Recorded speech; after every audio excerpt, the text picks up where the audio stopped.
Y yo ese día me encomendé y le dije a Dios, ayúdame a robar. Pero detrás de todo esto estaba mi familia orando. Mi padrastro se bajan y me agarran y me meten en el taxi a la fuerza y me llevan porque estaban en una zona donde hay varas, donde hay drogas y todo eso.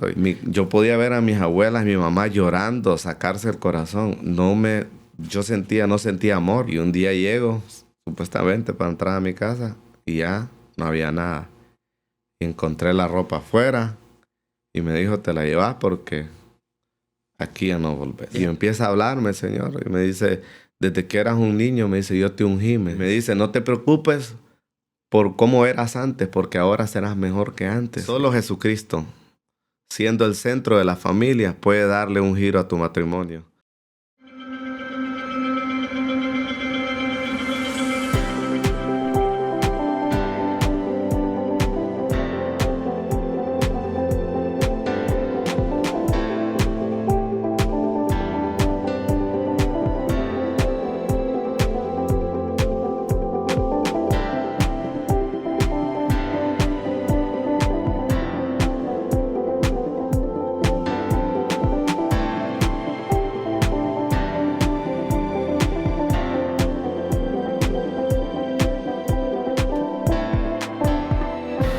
¿Qué tal, amigos? ¿Cómo están? Les saluda Norman Portillo. Bienvenidos a un nuevo episodio de Identifícate, su podcast, donde encontrarán testimonio de las cosas grandes que Dios ha hecho en la vida de muchas personas como tú y como yo, y que estoy seguro y tendré la certeza que ustedes sabrán que para Dios no hay nada imposible. Les invito a que compartan y se suscriban en todas nuestras redes sociales y en las plataformas de podcast para llegar a más personas. El día de hoy tenemos un invitado muy especial, un amigo, el pastor David Flores. ¿Qué tal, pastor? ¿Cómo está? Muy bien, gracias a Dios. Contento de estar en este programa aquí compartiendo este testimonio que sé que va a bendecir a muchas personas. Bienvenido, pastor. Gracias por tu tiempo. Sabemos que pasa muy ocupado. Viene de una faena. Hace poco tenía una vigilia, servicio los domingos. Sabemos que viene un poco ahí tocadito de la garganta, pero tranquilo. Todo va a salir bien. Para que lo vayamos conociendo, pastor, ¿cómo está? ¿De dónde viene usted? Para que nos vayamos conociéndolo un poquito más. Nací aquí en la ciudad de San Pedro Sula. Mis padres nacieron también aquí en San Pedro Sula. Y estamos en esta ciudad haciendo la voluntad del Señor. Y creo que todo lo que sucede en nuestras vidas es parte de un propósito porque Amén. Dios nos formó y Él nos conoce más que nadie. Él sabe las cosas que va a hacer alrededor de nosotros. Y estoy casado. Soy casado una sola vez. Y tengo dos hijos muy maravillosos. Una hija que se llama Hannah y un hijo que se llama José David. Y mi esposa Yasmín. Y estamos haciendo el ministerio del Señor para gloria de Él. Pero yo creo que todos tenemos una historia que contar. Y el lema de este podcast, Identifícate, creo que todos tenemos algo que contar y nos sentimos identificados con las demás personas porque hay algo que nosotros vamos a decir o vamos a contar que va a bendecir a muchas personas. Amén. Amén. Sí, el objetivo del podcast como tal, ¿verdad? Identifícate, como la palabra lo dice, para las personas que lo escuchan o lo ven. La idea es que cuando usted cuente su historia, su testimonio, de dónde Dios lo ha sacado, y ellos se sientan identificados, puedan saber de que para Dios no hay nada imposible, que al final esa es una palabra muy fuerte que tenemos aquí en el podcast. Entonces, para conocer su historia, pastor, pastor de la iglesia Filadelfia, en la Colonia Las Brisas, aquí en San Pedro Sula, para que nos cuente un poco de su historia antes de llegar, ¿verdad?, al llamado. ¿Cómo fue ese proceso que usted tuvo, ya sea familiar, económico, en cualquier área de su vida, que alguien diga, no, yo estoy pasando por eso ahorita. Yo me identifico con el pastor David porque me está pasando a mí. Y yo quiero saber cómo el pastor hizo para salir de ese, cómo Dios lo sacó del foso. Entonces, para que nos cuente un poco de su historia, pastor. Mi vida desde la niñez, podemos decir que se ve con muchos obstáculos. Desde muy pequeño, mi papá, yo tenía aproximadamente unos 3 años y medio, a él lo mataron y prácticamente mi mamá, desde muy joven, yo crecí con una madre que estaba trabajando también en maquila y casi siempre me sentí solo muchas veces y yo pensaba que era normal como un niño, ¿verdad? Que eso es lo normal, sentir ese vacío, soledad. Y una serie de cosas que ocurrieron desde muy pequeño y ahora que yo acudo al llamado y respondo al llamado del Señor, yo puedo comprender que era parte de un proceso y también muchas veces eh, son como obstáculos que están en nuestra carrera, pero que el enemigo se opone muchas veces porque vamos a hacer algo para el Señor y desde que yo recuerdo, desde los 3 años y medio para allá 4 años, eh, el Señor me dio como una memoria fotográfica para recordar muchas cosas y pasamos muchas dificultades, bastantes dificultades a raíz de eso. Cuando ya yo voy por los 12 años aproximadamente, yo crecí en una familia cristiana. Es decir, después de que mi padre muere, mi madre empieza a llevarme a la iglesia y se convierte, la familia por parte de papá se convierten a Cristo y la familia por parte de mamá, ellos ya estaban en el camino, pero a raíz de esto, cuando, cuando ellos van en ese caminar, cuando yo voy en ese caminar, voy, cuando voy en ese caminar, cuando yo voy por 11 años, cuando tengo los 11 años, yo empecé cuando voy por los 11 años, Se desvió del camino, ¿cierto? Iba con su mamá a la iglesia, sí, pasa por ese proceso de los 3 años de su papá, usted comienza a ir a la iglesia, la familia de su mamá ya es convertida, ellos ya de alguna forma conocen al Señor. Y en ese proceso la familia de su papá también conoce al Señor. O sea que usted desde pequeño prácticamente conoce al Señor. Pero como hablaba hace poco, que a veces el maligno se opone a ese propósito que Dios tiene para su vida. Y empieza a quererle decir cosas y lo desvía del camino. ¿Qué pasa después de que llega a los 11 años, pastor? Después de que entra en esa edad. a los 11 años yo todavía estoy en la escuela y yo estoy saliendo ya de la escuela prácticamente. Tuvimos que mudarnos de una ciudad a otra, de una colonia a otra. Y cuando yo ya estoy en otra colonia, yo conozco unas personas y ellos me dicen de que puedo fumar un cigarrillo y yo accedí. Normal, yo lo agarré y lo fumé y siendo un niño formado en una familia cristiana, yo crecí con valores cristianos, vengo de una familia cristiana, pero luego de eso, cuando yo empecé a fumar un cigarro, luego vino la cerveza, vino alcohol. Siendo un niño, yo llegaba a mi casa y mi familia no se daba cuenta que ya yo estaba en sexto grado, primer curso, y ya yo estaba ya introduciéndome esto y la verdad que fue una estrategia del enemigo porque esto fue muy rápido, porque cuando yo estoy ya en primero de ciclo, yo conozco una persona con la que empezamos a salir y fumábamos y yo era un niño, pues. Yo el que lo puedo ver, era un niño que salía con ellos y era una camada de jóvenes. Yo era el más niño, los demás tenían como 14, 16 años. Y luego de eso hay una persona que dice, ¿a vos te gusta fumar cigarro? Pero mira, hay un cigarro aquí que es más suave que el Belmont suave. Y eso me llamó la atención porque yo fumaba el fuerte, el cigarro fuerte, ¿verdad? De esos que no traían filtro, ¿cierto? De esos Sí, duros, esos que así no es. traen nada. Y entonces cuando me dan ese cigarro, que era marihuana en realidad, y me dice, vas a ver, me dice, cosas en el cielo. Y era un niño prácticamente y lo fumé.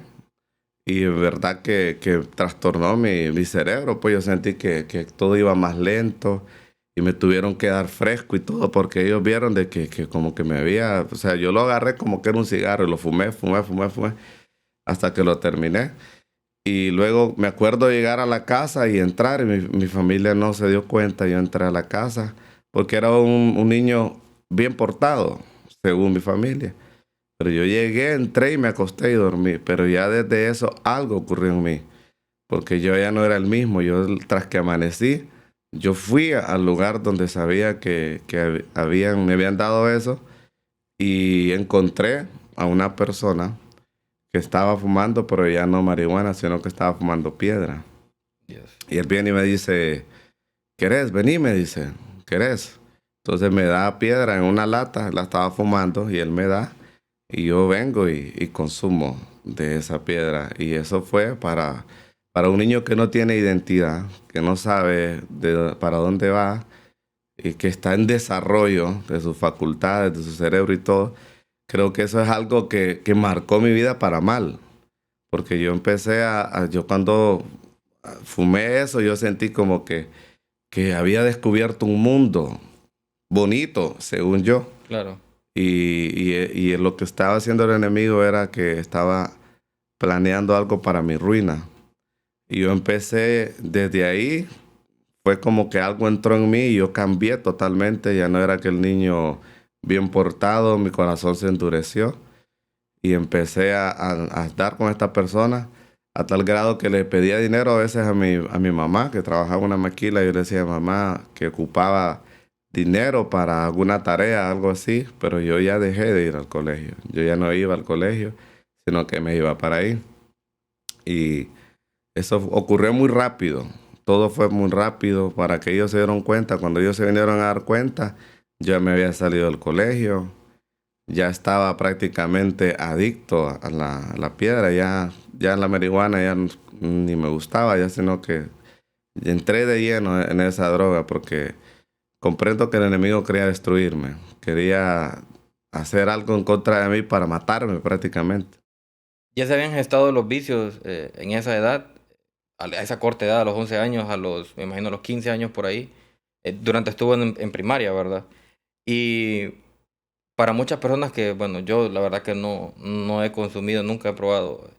¿Qué sensación tiene eso de la piedra, pastor? Que si se vuelve tan adictivo debe ser porque debe tener algo no sé, que sea como alucinógeno, que lo relaje, algo debe de tener, que el diablo le dice que está bueno, pero que todos sabemos que son malos, son estupefacientes. La ciencia busca una explicación, pero hoy que somos personas espirituales, yo puedo comprender que detrás de esas drogas hay espíritus malignos que operan. Y en sí, físicamente lo que provoca eso es como un estado de letargo, como que las cosas pasan lento. Es como que entramos en un mundo y yo luego de que entré y mucho, estaba tan metido a fondo esto, yo podía ver cosas.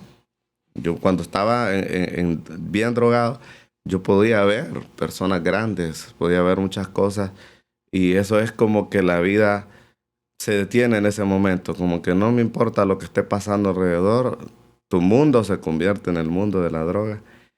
Y luego de esto, de que yo ya entré en los vicios y mi familia se da cuenta, ya no me importaba no llegar a la casa 5 días, 7 días, yo ya no tenía casa, yo prácticamente me mudé con esta persona ahí a estar afuera porque no era que había un lugar para dormir, había que dormir afuera o prácticamente estar despierto porque en las madrugadas, ya cuando ya no había dinero, porque eso es un suelo que pone el enemigo. Ya después ya no era gratis. Yo miraba el enojo del otro. Tenés que conseguir para la droga. Entonces, después de eso, yo miré que ya las cosas se iban poniendo más duras y nos tocaba a los dos con esa otra persona salir a robar de madrugada. ¿Qué edad tenía? ¿Qué edad tenía? 12, 13 años por ahí. 12, 13 años. Y salir a robar. Salir a robar y me acuerdo que había el temor de Dios en mí, que en una de las ocasiones estaba a punto de meterme en una casa y yo sentía la muerte, sentía que algo podía pasarme. Y yo ese día me encomendé y le dije a Dios, ayúdame a robar. Dios Le dije, hice una oración así, de un niño, pues, de un niño que no sabe lo que está hablando. Yo hice esa oración y le dije, ayúdame a robar y entré y en esa casa había un pitbull, un perro muy, muy furioso, pero fue como que si lo hubieran adormecido. puedo comprender quizás lo que le pasó a Daniel en el Foso de los Leones, ¿no? Daniel es un joven apartado para Dios, pero mi oración me adelantó, creo yo, en el tiempo y permitió que el Señor en ese momento me protegiera, porque ese perro me quedó viendo y luego él solamente se quedó quieto. Y yo hice lo que iba a hacer y salí.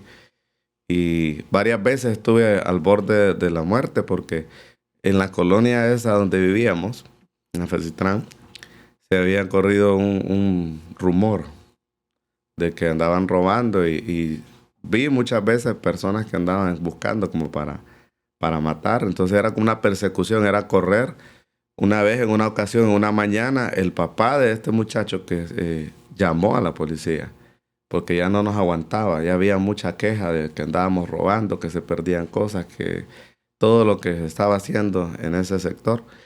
Y esa policía llegó y nos tocó salir corriendo por unos campos y corrimos y corrimos y corrimos y la policía iba atrás de nosotros.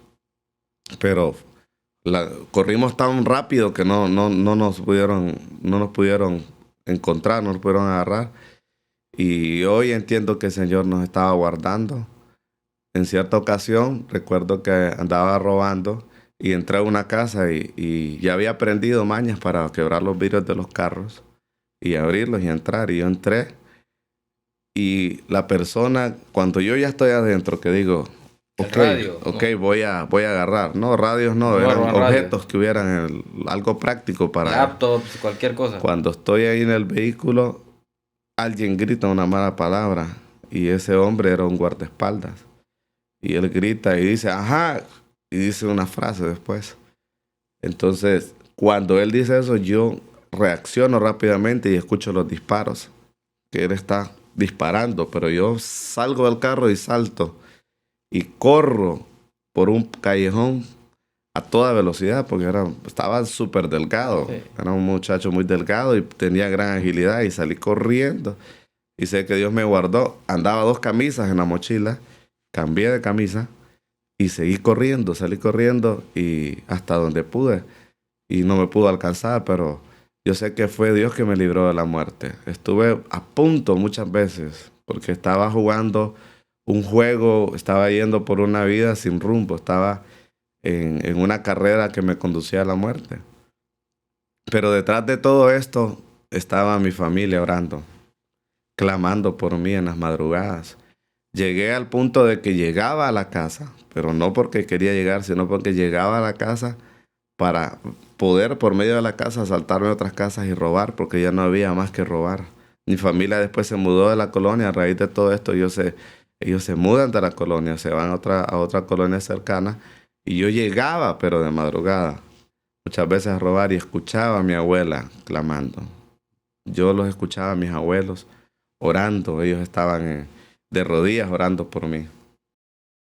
Una vez pasa ese proceso, pastor, que anda asaltando, nunca durmió en la calle, le tocó dormir en calle, le tocó, no sé, porque si me lo cuenta que no tenían dinero y el dinero que conseguían era para consumir droga, ¿cómo comía? ¿Había alguien que le daba comida o le tocaba andar en la calle pidiendo? ¿Cómo pasó ese proceso? Creo que una de las cosas que hace esta droga, que muy pocas personas están vivos para contarlo, porque casi toda la gente, de hecho la persona con la que andaba lo mataron después, cuando yo vine a Dios. Cristo, a él lo mataron. Y la mayoría de las personas que he conocido mueren porque esta droga produce algo que la persona puede estar días sin comer y sin dormir. Yo solo podía sentarme un rato y dormir así agachado. O había unas láminas, me acuerdo. Y ahí había como tipo colchones de muebles, así como de sofá. Y ahí hacíamos algo con trapos para dormir. Y era horas de sueño nada más. 2, 3 horas y arriba. Porque había que usar la madrugada para robar, para luego a las 5 o 6 de la mañana que ya aclarara, ir al lugar donde venían drogas a cambiar las cosas que se robaba a uno, si era bicicletas o cosas así, cambiarlas por droga. Tremendo, pastor. Y pasando por esa situación, pastor, que le toca, bueno, las drogas, dormir en las calles, y llega el proceso donde, bueno, matan a su amigo, bueno, amigo, ¿verdad? Y por lo mismo de las drogas. Pasa por ese proceso de las drogas y cómo viene, porque me dice que su familia clamaba por su vida, su familia estaba orando todos los días por usted. ¿Cómo regresa usted otra vez al redil? ¿Cómo regresa otra vez a la familia? ¿Y cómo regresa usted a los pies de Cristo? Cuando está sucediendo todo esto, mi mamá está desesperada y me acuerdo que un día yo iba para el lugar donde vendían la droga y mi mamá se baja de un taxi con el que era en entonces mi padrastro, se bajan y me agarran y me meten en el taxi a la fuerza y me llevan porque estaban en una zona donde hay varas, donde hay drogas y todo eso y me llevan para la Colonia de las Brisas. Y recuerdo que llegué y entré a la que ahora es la Iglesia de Filadelfia en la que soy pastor. Y entré y estaba el pastor David Moncada, padre, que está con el Señor. Ya él ya partió a la presencia del Señor. Y ahí ellos me vieron entrar y él habló conmigo. Y mi mamá me llevaba para un centro de rehabilitación. Ese centro de rehabilitación se llama Remar. No sé si todavía existirá. En esos años oraron por mí, me acuerdo, ahí en la iglesia. Y luego me mandaron para el centro de rehabilitación. Y en ese centro de rehabilitación, ahí por los lados de la Lima, me acuerdo que ahí no había droga, pero la gente buscaba la forma de usar resistol, cosas. Le pedían a los familiares que necesitaban pegar algo para con esos pegamentos, ellos meterlo en bolsa y drogarse. Entonces yo recuerdo que llegué a ese lugar y estaba rodeado de personas asesinos, que yo he matado 16, decían, yo he matado tantos. Ellos Dios contaban sus santo. testimonios y Sí. me preguntaban que cuántos había matado. No, yo no he matado a nadie. Gracias al Señor, nunca me permitió cruzar esa línea. Y rodeado de gente, me acuerdo que habían como unas 40 personas ahí, pero solo gente que andaba en cosas malas y que tenían problemas de drogas. Entonces a veces ahí nos distribuían en ese lugar. Unas personas cocinaban, otros tenían que barrer, otros tenían que... Y yo andaba cerca del cocinero y a veces nos daban como ratos libres. Y ahí atrás de ese centro de habitación pasaba el río Chamelecón. Entonces nosotros nos íbamos para ese río y ahí lográbamos agarrar almejas para poder también aportar para la comida. Sacábamos almejas, pescados, algunas cosas que pudieran agarrar. Y me acuerdo que a ese cocinero le gustaba lo de las almejas, ¿verdad? Y lo que hacían es que llevaban una bolsa y ahí metían el pegamento. Y una vez me dieron a oler como un pegamento en una bolsa de Resistol. Y eso fue como a mi cerebro, como un shock, porque yo nunca lo había hecho. Y me acuerdo que me tiré como loco a lo hondo. Yo sabía que estaba Del río hondo, como Chamelecón. tratando, sí, el río Chamelecón, como tratando de ahogarme. Me tiré a lo más profundo y le di hasta donde podía llegar y quería quedarme ahí.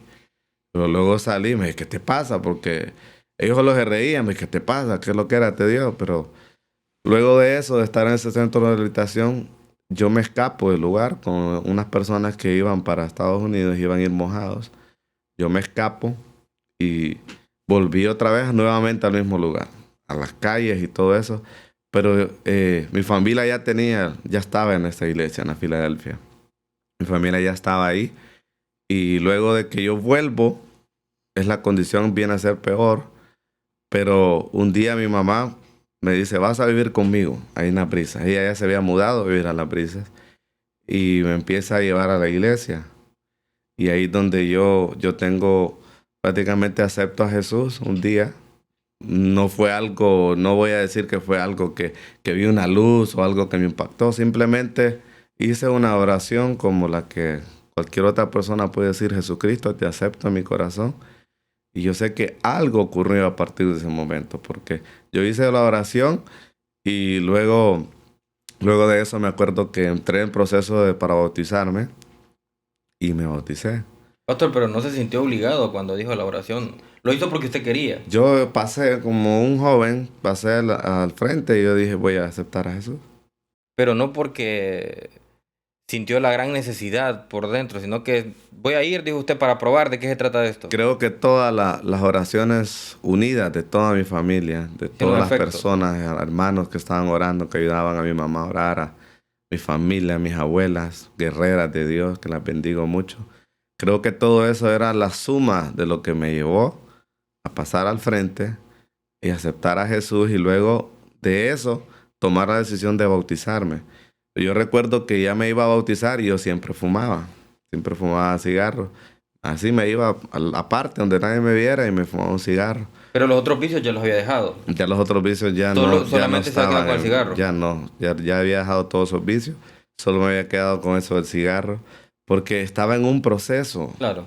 en un proceso de liberación. Hay gente que dice, te hiciste cristiano, ya te cambiaron el chip, ya ahora te hiciste religioso, ahora sos o perteneces a un movimiento, a una secta, a un grupo y ya te lavaron el cerebro. Hay gente que no sabe, no comprende que lo que ocurre es que el Espíritu Santo de Dios nos transforma y nos cambia. Desde el momento que ponemos un pie en la iglesia, las cosas empiezan a suceder, empiezan a cambiar. Hay una transformación que viene de adentro hacia afuera. La gente puede verte y decir, no, yo te miro que estás el mismo, soy igual. Pero algo está ocurriendo dentro de ti que es un proceso que yo lo comparo como el cedro, que el cedro se siembra y pasan muchos años y no se ve nada. El cedro puede estar creciendo hacia abajo hasta 3 años y medio, 4 años, creciendo hacia abajo, está echando raíces en las rocas. Pero luego de eso empieza a salir y cuando él sale es un crecimiento que nadie lo para. Son los árboles más grandes y la Biblia habla del cedro. Son los árboles más fuertes, están bien arraigados y la gente puede decir, no, yo miro que nada le está pasando a esta persona, pero esa persona en realidad está surgiendo un cambio en el espíritu. Sí, pasa por ese proceso de llegar a los pies de Cristo, ¿verdad? Las oraciones de su familia se surten efecto. Pues es el tiempo del Señor, que es lo que tenemos que tener entendido, que el Señor tiene sus tiempos para hacer las cosas. Usted acepta a Cristo y comienza, me imagino, a lidiar con esa gente que empieza a hablar, que lo empieza a señalar y decir, no, es mentira que cambió. ¿Cómo hizo para manejar eso, pastor, de toda esa gente? Porque imagino que sus amigos cercanos, que tal vez todavía bebían, todavía fumaban y estaban en ese mundo, le empezaron a señalar. ¿Cómo pasó ese proceso de lidiar con ese tipo de personas? Pues yo creo que cuando uno viene saliendo de ese mundo no le importa nada porque uno sabe que todo lo que está viviendo es mejor que lo que había. Y en realidad solo me enfoqué en el Señor. Algo sucedió que mi familia ya no podía pagar apartamentos y el pastor que había en la iglesia, Pastor David, él nos abre las puertas de la iglesia y vivimos en un cuarto casi como este tamaño, un poquitito más grande. Y vivimos en la iglesia y me acuerdo que es mi mamá, mi padrastro y mis 3 hermanos y yo en una habitación pequeña. Pero eso yo creo que Dios lo usó porque ocurrió algo que cuando yo pasé a vivir a la iglesia, era el que aseaba la iglesia junto con mi mamá. Pasaba orando en la iglesia bastante tiempo. Creo que ahora puedo pensar que el Señor me llevó para prepararme como un Samuel para desintoxicarme de todo este mundo, de todas estas cosas y cambiar, quitar esa dureza, porque recuerdo cuando yo estaba en ese estado de que estaba en las drogas, yo podía ver a mis abuelas, mi mamá llorando, sacarse el corazón. No sentía amor. Las personas que están en estos vicios, por eso puedo decir con seguridad que hay espíritus malignos que están detrás de estos vicios, porque la persona se vuelve otra. Hay dureza, yo era insensible, podía ver a mis abuelas llorando por mí, me decían, hijo, deje eso. A mí no me interesaba, yo no sentía nada, no había corazón en mí, yo sentía una dureza. Y ahora que estoy en este ámbito espiritual, yo puedo comprender, saber que hay muchas cosas que están detrás de esta droga. La ciencia busca explicación, la psicología busca la ciencia, pero yo sí puedo decir que hay cosas malas que están, entidades malignas detrás de todo esto. Llegan a ese apartamento que les provee el pastor de la iglesia, David, y viven ahí un tiempo, me imagino. Usted intercede, bueno, le toca hacer la limpieza de la iglesia. Dios lo está preparando para algo grande, ¿no? Dios está preparando ese camino que tiene preparado para usted, esa senda que Él va abriendo, esa pauta. Y luego, ¿qué edad tenía usted en ese entonces, pastor? Y comienza su vida de adulto como tal, ya responsable, cambia su manera de pensar, el Señor le renueva el entendimiento. ¿Cómo pasa ese proceso?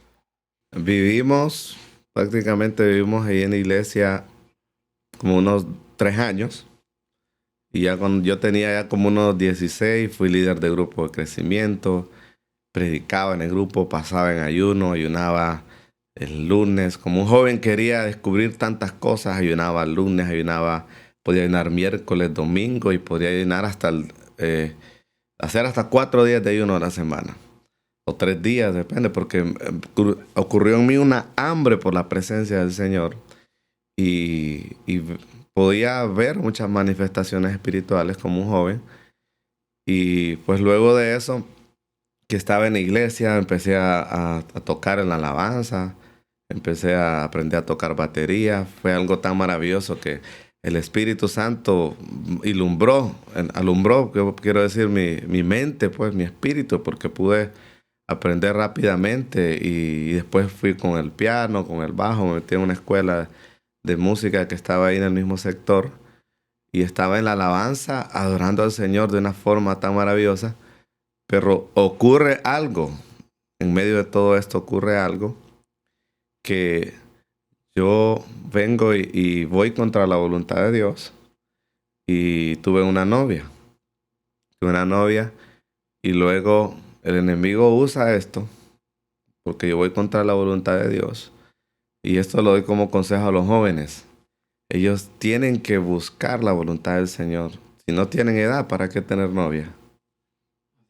Porque el enemigo es astuto. Si sabe que no te puede volver a tentar con las drogas, con el pasado, va a querer poner una oferta nueva delante de tus ojos para que te apartes, para hacerte caer.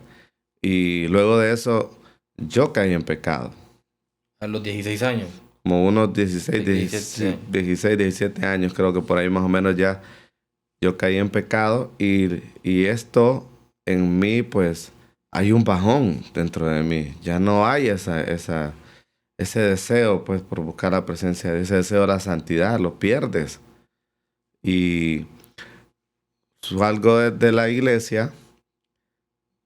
Con el tiempo salimos de la iglesia, ya yo no congregaba en la iglesia. Y yo empecé a congregarme en otra iglesia y estaba en otro lugar y servía al Señor en la alabanza. Ya no tenía esa novia, ya eso pasó y empecé a administrar en la alabanza. En otra iglesia. En otra iglesia. O sea, a raíz del pecado, Del llamémoslo pecado, así, de la yo me desobediencia, sentí usted se sintió sucio, como a todos nos pasa en algún señalado, punto. sucio. Sucio, sí. No hubo alguien que me dijera, te vamos a dar este acompañamiento Claro. para restaurarte. Creo que hay errores que se cometen en la iglesia, que Claro. alguien peca y lo desechamos Claro. y ya no vales nada. Qué Así barbaridad. Todo lo que Dios te perdonó, Sí. andate a la calle o Sí. no sé, o te vamos a poner un año en disciplina y Ajá. sentarte en la primera fila. Cosas así, pues, que ocurren, Claro. que no deberían de pasar. Dice la palabra de Dios, ustedes que son espirituales, restauren con espíritu de mansedumbre, Amén. considerándose a sí mismos. O sea, tenemos que considerarnos que cualquiera puede cometer un error, pero restaurar a esos jóvenes. Y cuando yo voy a otra iglesia, yo me sentí amado, me sentí muy, muy querido y ministré en la alabanza y todo eso. Estaba sirviendo al Señor. Pero ya con el pasar de los años, recuerdo que empecé como a tener amistades que tomaban una cerveza. Ya no iba por la droga, sino que el enemigo puso otra oferta más. Ya era la cerveza. Antes yo no había tomado cerveza, sino que lo que tomaba era Bacardí. Bacardí cuando era un niño. Bacardí, pero ya ahí ya estoy tomando cerveza. Una no es ninguna, me decían, vamos a la universidad. Típica Ya frase. empieza la universidad, que hacer tareas y todo eso, salir Y para con que te otros rajes, amigos. relajate, Ajá, échate exacto. una, porque mira que estamos Tómate estudiando. una, mira que una no es ninguna. Sí. Y dos, no hacen diferencia. Y Ya después el tres. six y Después todo de la caja. el whisky, que qué rico se siente el whisky. Incursionando, que el tequila, que este es de marca, que este es caro, que vale tanto, que este whisky vale tanto, que esta cerveza, mira, que vale más, que esta es así. Las ofertas del enemigo. Cuando yo me veo envuelto, cuando menos acuerdo, yo ya me vi envuelto en un vicio de alcohol. Yo ya no quería ir a la iglesia. Es más, me salí de la iglesia. Ya no iba a la iglesia. Iba esporádicamente, pero solo como visita. Tal vez un domingo. Y había tenido tal vez una noche de alcohol y llegaba a la iglesia de fiestas. Iba de goma, como decimos Sí, nosotros, llegaba de de goma a la goma, iglesia. llegaba a la iglesia y llegaba, en ese momento pues ya tenía a mi novia, la que ahora es mi esposa, y ella me decía, David, no puedes hacer esto, qué barbaridad, se te siente, las personas sienten que andas con olor a alcohol, pero a mí no me importaba. Y ella me decía, al principio decía que solo eran dos, solo eran tres, y ahora, mira qué barbaridad, cómo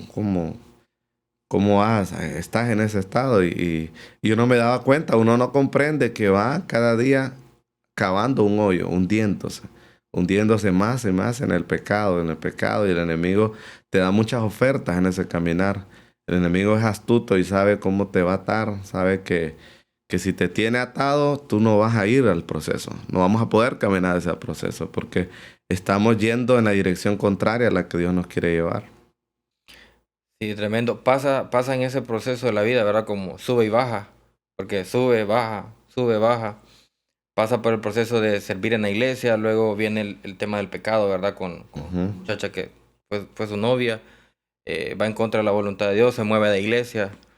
Igual sigue sirviendo porque quiere seguir sirviendo, entra otra vez en el alcohol, conoce a su esposa.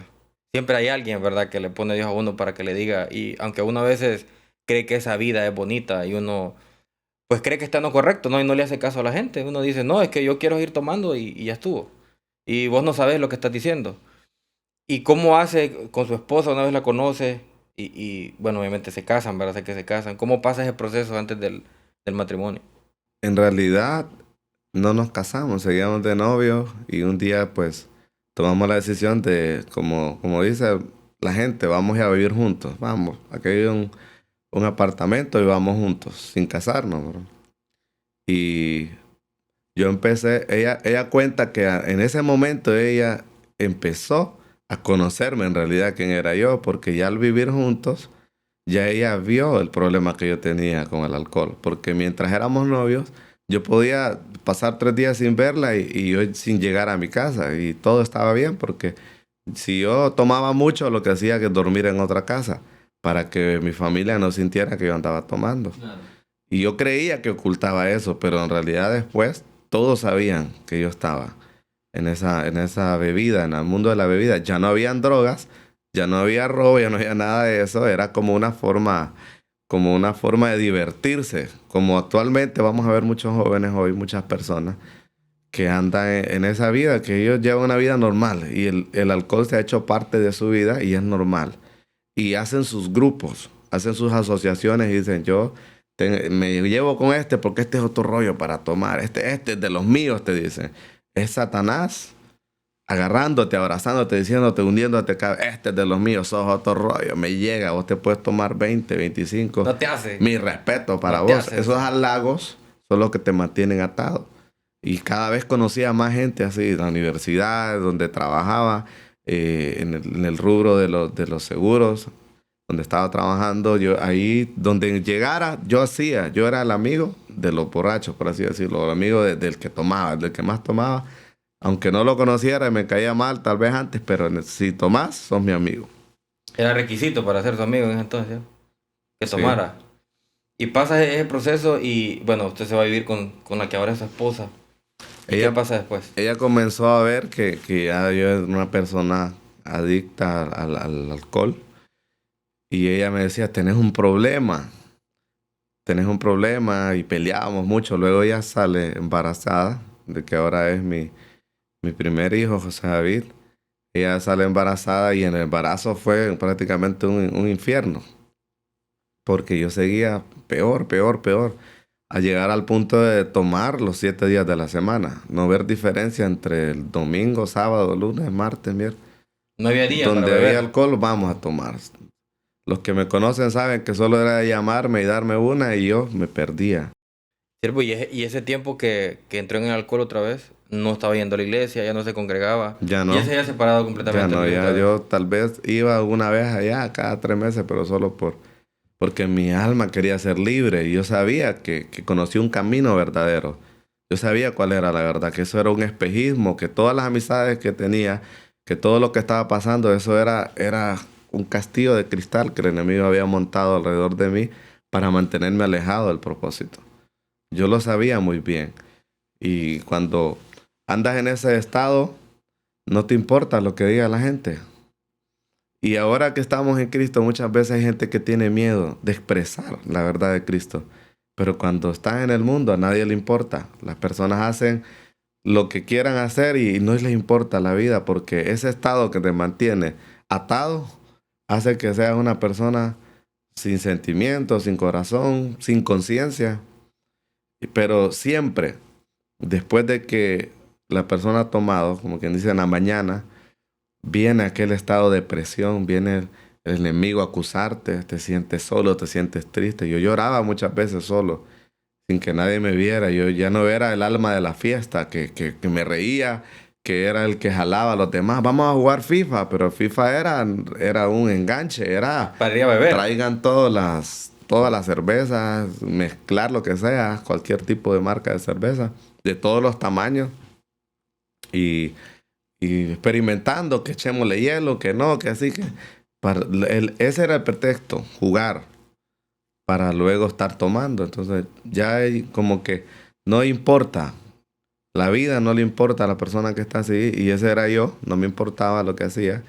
Y tal vez en las mañanas me sentía con depresión, lloraba, pero yo decía, yo recuerdo estarme bañando una vez de rodillas y yo decía, diga el débil fuerte soy. Dije el débil fuerte soy, diga el pobre rico soy. Hoy soy ciego, pero voy a ver. Y me acuerdo que yo escuchaba una voz cuando andaba en ese estado que me decía, nunca vas a volver a predicar, no servís. Pero me hablaba en mí, como mi conciencia, mi voz, algo así. No servís, mira que no vales nada. ¿Cuándo vas a volver a pecar? Jamás. Espíritus engañadores, ¿eh? Yo decía en mi mente, sí, son cosas espíritus engañadores que nos Sí. hablan a la mente y nos dicen, no servís. Ya algo me hacía sentir como quien dice, todo lo que Dios te dio, te liberó, eras un ministro de alabanza, un adorador. Ahora no servís, ahora vales menos que nada. Y yo sé que así me miraban muchas personas, porque ya a mí ya no me interesaba trabajar, no me interesaba nada, yo solo quería tomar, yo solo quería estar en fiestas, yo solo quería estar alegre, según esa alegría Alegre. pasajera. Y esa voz siempre me decía a mí, siempre me hablaba y yo decía, no, y yo me lo había creído y decía, ya no sirvo, Dios ya no podría hacer nada conmigo. Yo sé que muchas personas que nos están escuchando se sienten así y han pasado o están pasando por alguna situación así, que sienten aquello que les dice una voz interna y ellos mismos piensan y dicen, no, yo no sirvo, yo la verdad que desperdicié la oportunidad que tuve. Ya cometí esto, ya no valgo nada. Sí, creo que el maligno también se encarga de decirle a la gente, cuando andan en ese estado, ¿verdad? De culpa, de acusación. Y la gente creen que Dios no puede perdonar eso. Que esa es otra situación, ¿verdad? Que la gente se hace la idea. Y muchas veces lo que sucede es que no nos perdonamos a nosotros mismos primero. Tal vez Dios ya nos perdonó, porque Dios nos conoce, pues. Y Dios dice, yo ya te perdoné. O sea, yo di a mi Hijo único en la cruz, a Cristo, yo ya te perdoné. O sea, sos perdonado. Pero muchas veces nosotros mismos no nos perdonamos a nosotros mismos las cosas que hemos hecho. Hemos dañado a alguien, andamos en vicios, otras cosas. Y somos nosotros mismos los que ponemos ese alto. No es Dios. Entonces, pastor, usted pasa por ese proceso del alcohol. ¿Cómo hacía para llegar a su casa, pastor, en alcohol y con su esposa? Bueno, con la que ahora es su esposa y su bebé. Mi hijo nace y ella creyó, tenía la esperanza que yo iba a cambiar, pero seguí igual, era, en vez de mejorar, empeoraba. Y yo miraba al niño, y qué lindo nuestro hijo y todo, pero si me llamaban, yo me iba. Y una de las pláticas que yo más recuerdo de algunos de los compañeros de alcohol, es decir, qué barbaridad, cómo te tienen a vos. Eran la 1 de la mañana, ya te vas a ir, qué temprano te vas. Cómo te tiene, Y mujercita, qué le tocaban el barbaridad. ego. Mira yo cuántos hijos tengo y mira dónde estoy. Exacto. Sí, Esa claro. es una de las herramientas que usa Claro. Satanás, el enemigo. Ah, mira yo más hijos que vos, lo con uno. 3 tengo yo, ya está, mira. Yo a las 5 puedo llegar y qué. Yo el que mando en la casa. Entonces, eso a mí yo sabía que algo estaba mal, pero yo seguía. Yo me dejaba llevar porque son una de las trampas.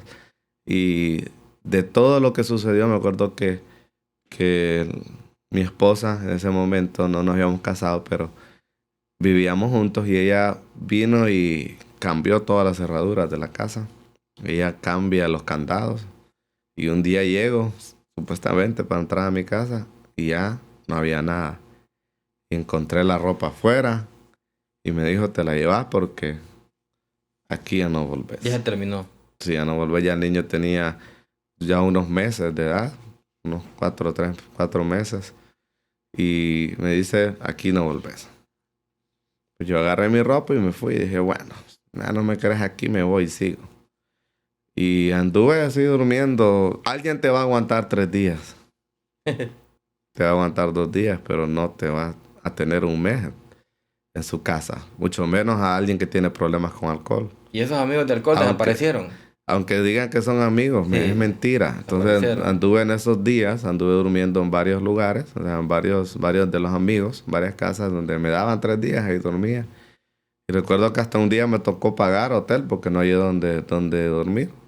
Lo que único que andaba, pagar hotel para pasar esa noche y así anduve y luego voy otra vez a la casa y mi esposa me abre las puertas nuevamente. Pasé como 15 días fuera de la casa.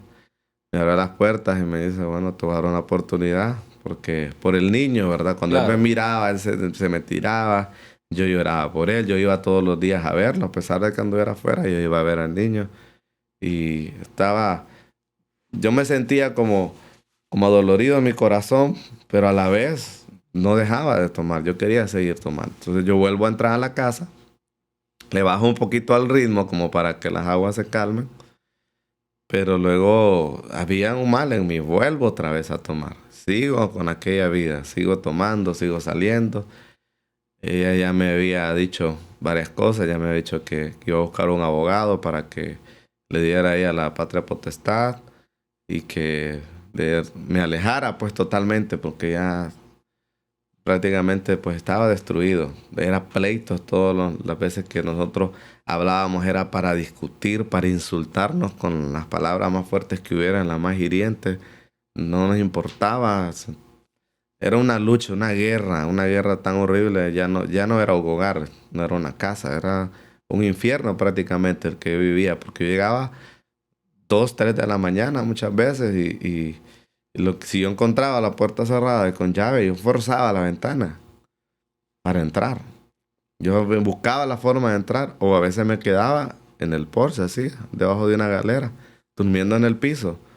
Porque así es la persona que está en ese estado, no le importa la vida. La verdad que pierde su propia conciencia, su propio valor. No sabe su identidad. Yo creo que este programa le va a dar identidad a muchas personas porque se van a sentir identificados y van a decir, yo pasé algo así. O estoy pasando por esa situación. Yo creo que si Dios lo hizo con él, Dios también lo va a poder hacer conmigo. Amén, amén. Pastor, y bueno, después de pasar discusiones con la esposa y, bueno, peleas, ¿verdad? Malas expresiones, bueno, pasaron el umbral de respeto, ya no se tenían respeto, me imagino, en ese entonces. Pastor, ¿cómo le hacemos para recuperar una relación de ese tipo? Porque ahora yo que lo conozco a usted y veo la relación que tiene con su esposa, o sea, y usted me cuenta eso, pastor, yo no le creo. Ya, ¿cómo hizo usted para reconstruir? Yo sé que en Cristo se puede, pero ¿cómo fue el proceso de reconstrucción de su familia? Cuando yo seguí tomando, recuerdo que hubo un viaje que fue trascendental. Yo iba a cumplir años en esa semana y mi esposa tenía que ir por razones de trabajo. Ella tenía que ir a Guatemala, estar una semana allá. Y ella me dice, voy para Guatemala. Ella no quería ni que la fuera a dejar al aeropuerto, nada. Ella no quería saber nada de mí ya, porque incluso yo estaba en la casa, pero ella no quería saber nada conmigo. Y yo la fui a dejar al aeropuerto, me acuerdo. Ella se fue y yo estaba muy enojado porque en mi cumpleaños y no vas a estar. Ella siempre muy especial en todos mis cumpleaños. Y ese cumpleaños ella tomó su decisión y se fue a trabajar. Yo creo que fue Dios permitió eso, porque en esa semana pues mi suegra estuvo a cargo del niño, pero el niño siempre dormía conmigo en la noche. Entonces yo traté de no salir, ¿verdad? Por eso. Yo vi las cosas que mi esposa hacía en la casa, me puse a lavar trastes, a tratar de ayudar y como que algo en mí me hacía recapacitar y decir todo lo que ella hace, qué barbaridad, y yo cómo me porto mal. y qué barbaridad cómo estoy viviendo esta vida. Entonces, el día de mi cumpleaños, yo le digo a mi suegra, ellos me celebran en la casa, y yo le digo a mi suegra que se encargue del niño porque me van a celebrar en un lugar. Cuando yo llego allá, mi sorpresa es que habían hieleras grandes, llenas de cerveza. Y habían llegaron ahí como unos 12 carros afuera, así, en una calle, fuera de una casa. Cantidad de personas que no conocía. Cantidad de gente que no sabía, pues, que no eran amigos, pero había alcohol, había que llegar, y un montón de botellas de whisky. Y yo empecé a tomar, porque pero ya me sentía como obligado. Y yo tomé, y recuerdo que ese día hasta hubo drogas en ese lugar. Alguien consumió drogas. Obviamente yo no lo hice, pero yo lo vi. Yo vi que consumieron drogas. Y algo en mí había que me decía, esto no está bien. Y un amigo me acuerdo que me dijo, vos ya no sos el mismo. Vos estás aquí, pero no crees estar aquí. Me dijo. Pues yo sabía que mi esposa no estaba en casa, que el niño estaba allá. Y yo me fui. Como pude, me logré ir como a la 1 de la mañana. Me fui. Y ellos muy molestos porque quedaba todo ese montón de alcohol ahí, pero yo me fui. Ya cuando mi esposa viene, pues obviamente se dio cuenta de que yo había ido a tomar y todo eso. Ella estaba decepcionada. En esos días, eso fue un 26 de septiembre. El 30 de septiembre un amigo está cumpliendo años y me dice, venite, yo llego. Pero yo digo, no voy a tomar. Era temprano, eran como las 7 de la noche. Yo no voy a tomar y se ríen de mí porque ellos sabían que era un títere del enemigo, pues. Claro. Pero todo eso yo sé que ellos no lo comprenden como uno lo ve ya.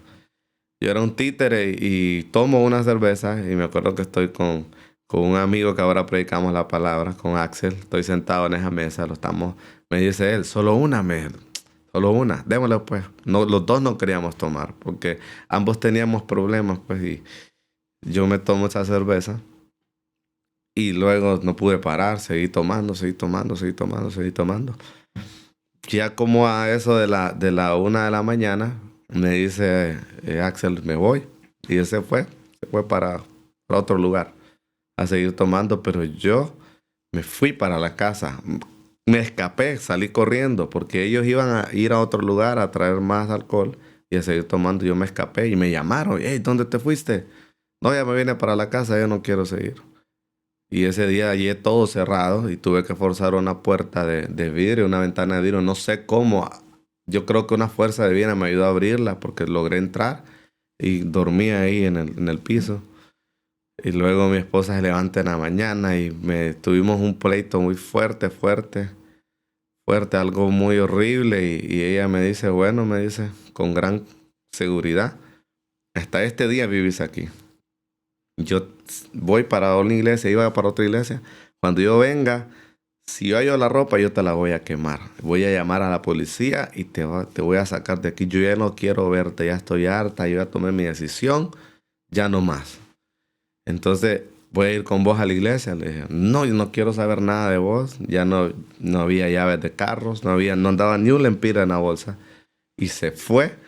Y yo bajé, me acuerdo que yo bajé para seguirla y vino Carlos Canela, cuñado de mi esposa, a traerla porque ellos estaban ya en la iglesia y él se regresó a traerla. Él no me vio como a esta distancia, no me mira, él no me ve a una distancia cercana y da la vuelta por la cuadra. Yo voy caminando porque ya no tengo casa prácticamente, ya ¿qué voy a hacer? Voy caminando, no tengo dinero y yo pregunto, digo yo, ¿voy a la iglesia que yo iba antes, que había que ir en carro? ¿O voy a la primera iglesia que fui, que es la iglesia de Filadelfia? ¿O donde voy? Pero yo seguí caminando. Yo iba caminando como sin rumbo. Y cuando voy por la esquina me encuentro a mi esposa, el carro. No me mira. Cuya mi esposa no me mira. Yo sigo caminando. Y ahora que yo platico con él, dice, yo no te vi. Si yo te hubiera visto, te monto al carro. Pero era un plan de Dios que él ya me estaba dirigiendo. Cuando yo pasé por una iglesia, dije yo, si en esa iglesia hay alguien en la puerta, yo entro. Porque yo ya anhelaba una palabra, algo que cambiara, porque ese día se había terminado todo. Yo estaba sin posibilidades. Y cuando voy caminando, me conduzco a la iglesia a la que ahora soy pastor. Y cuando voy por la esquina, yo miro a una hermana Ella era anciana en ese tiempo, ya no está en iglesia. Y ella me queda viendo y yo siento como lo que dice del hijo pródigo, que cuando lo vio dije de lejos, yo viro que me mira y yo siento eso. Cuando estoy cerca de ella, me abraza, yo siento el abrazo de ese padre. Pase adelante, esta es su casa, me dice. Yo paso, estoy escuchando el mensaje, hay una persona de California predicando ese día. Él está hablando de cualquier otra cosa, menos de lo que yo estoy viviendo. Pero en medio de su mensaje, algo ocurre que esta persona dice, cierta vez, dice, en mi despacho, dice, en mi oficina, vino un matrimonio. Dice, y me dijo, pastor, nos divorciamos. Él está contando. Y yo me reí, dice él, y ellos me quedaron viendo como quien dice, ¿y este por qué se ríe si no le estoy contando un chiste? Pues yo les dije, ¿saben por qué me río? Porque cuando ustedes no pueden es cuando Dios empieza. Amén. Cuando ustedes ya no saben qué hacer, es cuando Dios comienza una historia. Y eso para mí tocó mi corazón. Dije yo, ese soy yo. Esa es mi situación. Yo ya no puedo. Y si ya no puedo y Dios dice que Él empieza mi vida, voy a tomar esa decisión. Y bueno, comienza. Me recuerdo que me ha contado varias cosas de lo que empezó a hacer para poder recuperar la confianza y el amor de su esposa. Y que es bien fuerte, la verdad, cómo poder hacer, porque haber pasado el umbral del respeto, del amor, ella pues ya está a la defensiva, ya no lo quiere volver a ver. ¿Cómo pasa de ese paso a tener un matrimonio estable, así como lo tiene ahora? En ese momento en que el pastor está terminando su prédica, él hace un llamado al altar. Y de toda la iglesia, yo fui el primero que me levanté con una gran sed y caminé con paso apresurado hacia el frente. Cuando yo pasé, oraron por mí. Una persona se dejó usar, ya no está en la iglesia, pero se dejó usar tanto por el Espíritu Santo que Dios tomó su boca y me habló. Hay unas personas que no creen en la profecía. Dios habla. Dios es el mismo de ayer, hoy y por los siglos, dice Hebreos Así es. 13:8. Y me dio una palabra y esa palabra que Dios me habló fue como que me pusieron una película en segundos. El Señor me dijo, has andado, me dice, en perdición. Y empieza a hablarme, Señor. Y me dice, desde que eras un niño, me dice, yo te ungí, me dice. Y a la edad de 6 años, después de que mi padre murió, me acuerdo que yo empecé a llorar sin explicación. Y la gente me preguntaba qué era y una persona dijo, el Espíritu Santo lo ungió. Y el Señor me recuerda ese momento y me dice, yo te ungí desde que tenía 6 años. Y me dice, no te preocupes por cómo eras antes, porque ahora serás mejor que antes. Era lo que el enemigo me decía, no volverás a predicar, no servir, no vale nada. Y me dice, vas a ser mejor que antes, me dice. Y me dice el Señor, continúa diciéndome, lo que este mundo te ofrece, me dice, es temporal. Y como una película empecé a ver las fiestas, todas las fechas que Semana Santa, que yo esperaba toda fiesta, toda temporada, diciembre, para mí era motivo para tomar, para andar perdido. Entonces todo eso pasa en un segundo por mi mente, me dice, lo que el mundo te ofrece es temporal y empieza a pasar todos los ofrecimientos del enemigo. Y me dice, pero lo que yo te ofrezco es eterno, mi gloria es eterna. Cuando ese momento esa palabra me impacta mi espíritu, mi corazón, y me dice, y de ahora en adelante vas a ser sacerdote en tu casa, tú vas a proveer todo. Y yo dije, ¿cómo? Yo podía decir, estaba sin dinero, estaba perdido, fracasado. Y me dice, tú vas a ser el sacerdote de tu hogar. Y luego de eso me dice, pídeme lo que quieras, me dice. Y yo abrí mi boca, y desde ahí empieza ya a haber una transformación en mí. Y yo digo en ese momento, quiero dormir en mi casa. Eso fue lo que yo hablé. Abrí mi boca y dije, yo quiero dormir en mi casa. Y cuando yo llego a la casa, pues, mi esposa está sentada, mi suegra, yo le pido perdón a ella, y ella está endurecida, no creía, este está siendo el que cambió. Pero sí había pasado algo en mí. Y esa tarde creo que fue una tarde muy significativa donde nosotros salimos a un lugar que nos invitaron a almorzar y estuvimos en esa casa. Casualmente atrás de esa casa vivía mi abuela. Yo fui a traer unas fotos de cuando era niño. Se las enseñé a ella, empezamos a ver. Y ya como a las 5 de la tarde ella me dice, ayúdame a subir las cosas. Ya cuando volvimos a la casa, ayúdame a subir las cosas. Y yo quedé en mi casa. Y al día siguiente, después de mucho tiempo, ella me dio un beso en la frente. Cuando iba para el trabajo, como a las 6 de la mañana. Y yo lo que hice fue arrodillarme y empecé la vida de oración. A partir de ese momento, el cambio empezó a ocurrir. Y yo tomé la decisión y yo dije, yo me voy a casar. Voy a ordenar mi vida. Y fue algo tan maravilloso que yo, después de que vine al Señor, 3 meses después le estaba pidiendo matrimonio a mi esposa. Y 3 meses, y luego otros 3 meses más estaba casándome. O sea que desde el día que yo entré por esa iglesia, como un hijo pródigo en la que ahora soy el pastor, para la gloria del Señor, desde que yo entré a esa iglesia, 6 meses pasaron exactamente, porque eso fue un 30 de En septiembre. septiembre. Entré ese día, hasta 6 meses pasaron, yo me casé. En 6 meses el Señor hizo una boda que la gente me preguntaba, ¿y cómo hiciste? ¿Y de dónde sacaste dinero? ¿Sacaste préstamo? ¿Cómo pasó? Todo fue pura fe. El Señor proveyó todo. Fue algo tan maravilloso que Él proveyó todo para que nos pudiéramos casar. Y yo creo que la presencia del Señor fue que hizo todo esto. Él fue la oración, el Espíritu Santo guiándonos. Porque inmediatamente yo vine a Cristo y yo empecé a tener tentaciones, ofertas de todo tipo del enemigo, queriéndome hacer volver atrás. Amigos que vamos a tal lugar y andábamos haciendo algunas cosas de trabajo. Y mira, tenés la cerveza, así, tomátela. No, ya no. Entonces yo lo que hacía es que tomaba agua y tomaba refresco para llenarme. Y si yo sentí una sed, cuando eran como las 5 de la tarde todos los días, yo sentí una sed en mi garganta de irme a tomar, una desesperación.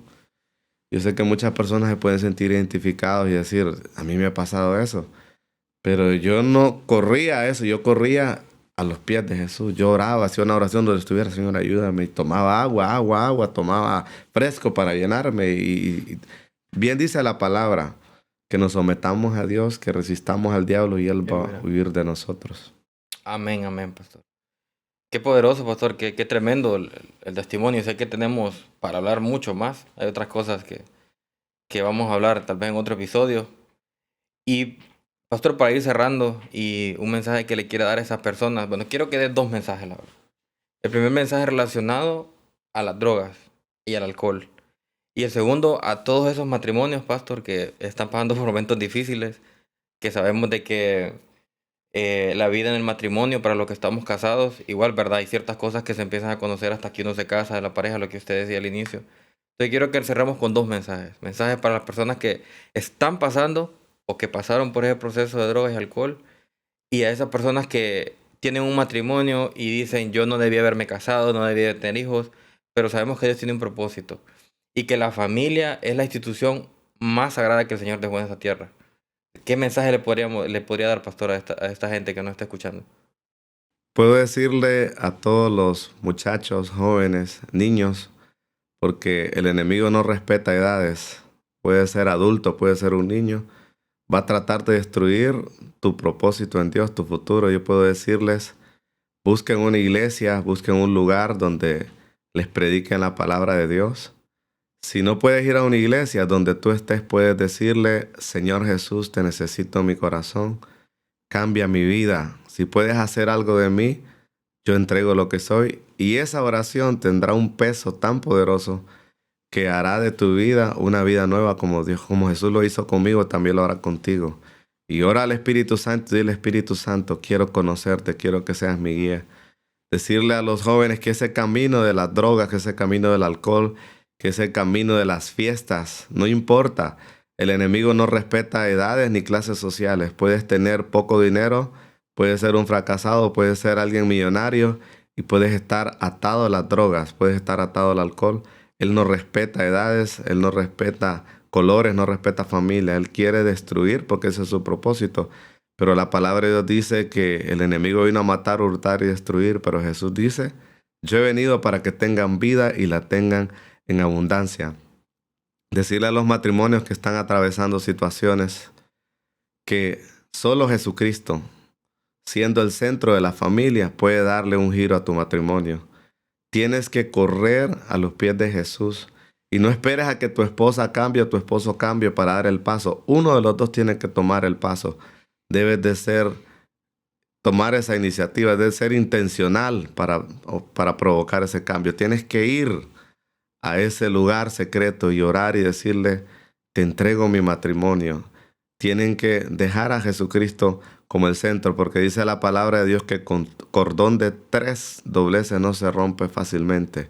Eres tú, tu esposa y Jesucristo como el centro. Dios te bendiga. Pastor, fíjese que hay un sentir ahorita del Espíritu Santo de que alguien tiene la necesidad de hacer la oración de fe. Me gustaría que la hiciera, pastor, y que alguien que sienta que quiere hacerla, que no sabe cómo hacerla, que no sabe por dónde entrar el Señor, diga, no, aquí estoy y la quiero hacer el día de hoy. ¿Será que nos ayuda con eso, pastor? Claro, con todo gusto.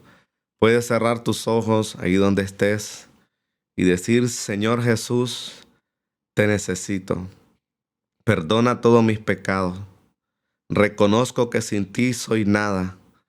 Te acepto en mi corazón. Entra en mi vida. Inscribe mi nombre en el libro de la vida. Quiero ser diferente.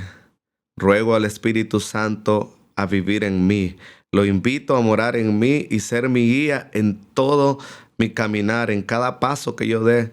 Necesito que tu Espíritu me guíe. Te doy las gracias por cambiarme, por salvarme y perdonarme. Amén y amén. Amén, pastor, amén. Gracias por su tiempo, pastor, por estar con nosotros aquí. Agradecemos, sabemos que pasa muy ocupado. Igual a nuestros amigos, les agradecemos a todas las personas que se han quedado con nosotros hasta el final, a todas esas personas que hicieron la oración de fe. Les pedimos que perseveren en el Señor, que no caigan. El enemigo les va a decir, no pueden, no pueden, no pueden, no pueden. Pero Dios, aquí hay un hombre de Dios que les está diciendo que sí pueden, está dando su testimonio, está abriendo su corazón. Y en el Señor todo es posible, ya el Señor ya nos dio la victoria. Así que les agradecemos, amigos, por quedarse con nosotros. Compartan, suscríbanse para llegar a más personas en las plataformas de podcast. Y recuerden, amigos, que lo que para el hombre es imposible, para Dios todo le es posible. Los esperamos en la próxima.